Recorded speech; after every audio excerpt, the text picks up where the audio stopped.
Oliver Jenks, 21152016. Old presentation. The lasting social effects of world wars. 100 million dead.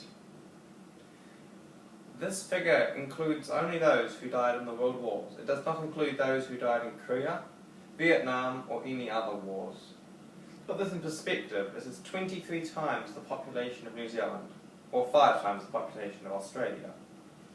The number of deaths in war during the last century is greater than the toll of the bubonic plague, the most decimating pandemic in human history. Hello, I'm Oliver Jenks. In this speech I will show you the social effects in the world wars, both in the historical context and in the lives of people today.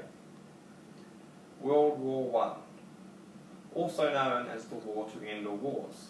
Since then we have had World War II, Korea, Vietnam, not to mention the ongoing battle in Gaza. Why did it fail to be the war to end all wars? At the end of the first of these world wars, Germany was forced to accept responsibility, pay out large sums of money as compensation, and lost territories in the following treaties. This led to hostility towards Europe and Germany, and set the table for the Second World War. Over the rest of Europe, a cloud of disillusionment spread, caused by distrust of political leaders and people wondering why the war had been fought at all. Eventually, more countries wanted to become republics as opposed to the traditional monarchies. After World War I, the Russian, German, Austro-Hungarian and Ottoman Turkish crowns ceased to exist. Also, the British Empire began unravelling, with countries like Canada, Australia and New Zealand becoming dominions. I'm sure there are not many families in New Zealand whose history was not affected by the war. My great-grandfather, who was in the 1st Scots Guard Regiment, was mortally wounded at Flanders Field in Belgium and died in France during the First Battle of Ypres on the 27th of October 1914. His death left my great-grandmother, his daughter, aged just 1, fatherless. As such, she received a pension until she died in the 1980s. I believe that growing up without a father contributed to her eccentricity and her favouring of the male offspring. In 1922, she left Kent, England for a new life in New Zealand with her mother and brother. This raises the question, had he not died, would they have left England? This just goes to show how lasting the social effects of war can be. Positive. Although war is not positive, it did bring about positive results. Because lots of men were overseas, women had to take their places in factories, shops and offices, paving the way for the vote for women.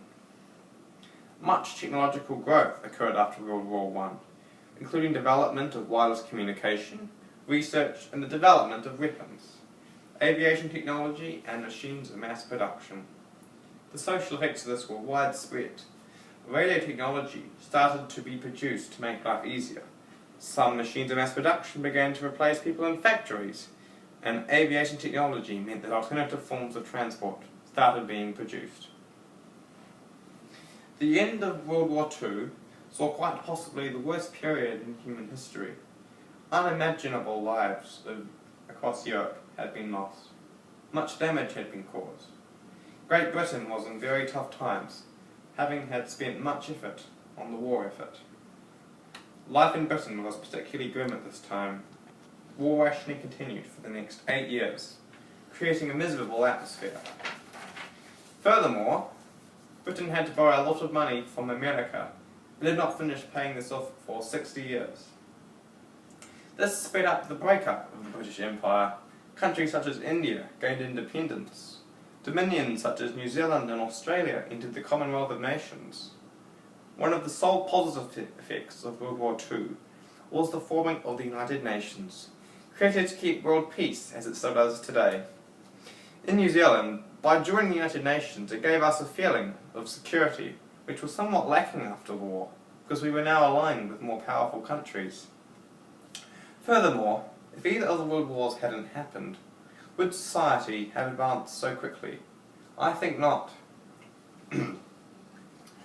War can have a huge effect on soldiers, their families, and virtually everyone. Soldiers themselves can be wounded, disabled, or killed. Post-traumatic stress disorder and other psychological effects can also affect them for years after active service.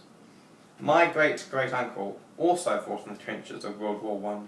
He returned to New Zealand shell-shocked and committed suicide soon after. My family did not know the person who returned, and they could not understand what was wrong with him, and it frightened them.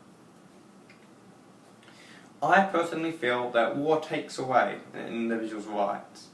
For example, about 350 men in the British Army were shot for cowardice in the First World War.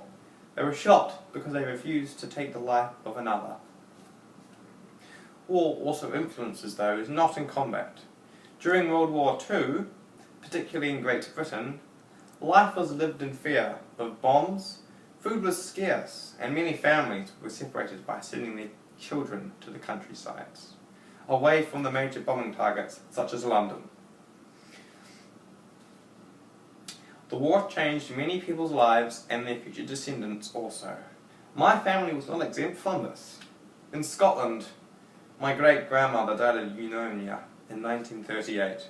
Her husband was away in the Navy, so for the duration of the Second World War, my grandmother was living in a boarding house, where she was mistreated for many years. Her older brothers were separated, and her youngest brother, aged just 3 years old, was adopted out and remains lost to this day.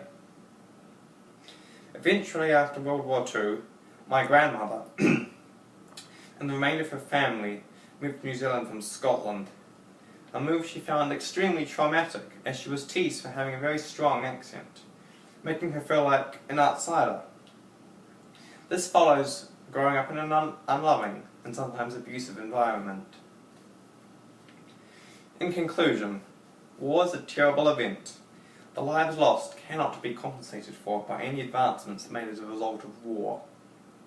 However, war can bring about change that would help the world advance and change the lives of many future generations.